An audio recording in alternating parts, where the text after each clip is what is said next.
আমি বামেদের ব্রিগেড সফল হওয়ার জন্য সর্বান্তকরণে ইচ্ছা প্রকাশ করছি। আমি চাই বামেদের ব্রিগেড সফল হোক। কেন চাই? দীর্ঘদিন বামেদের সঙ্গে মারামারি ঝগড়া করেছি, রাজনৈতিক আদর্শগত। আজও আমি তারিফ করি বামেদের, যে ভারতবর্ষের বামপন্থী শক্তি তারা কিন্তু ধর্মনিরপেক্ষ শক্তি, যেটা দরকার আছে বাংলায়।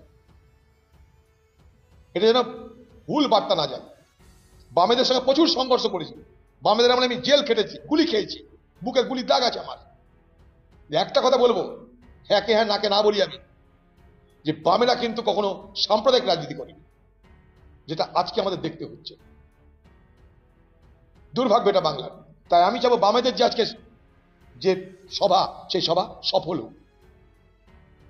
সেই সভা সফল হোক।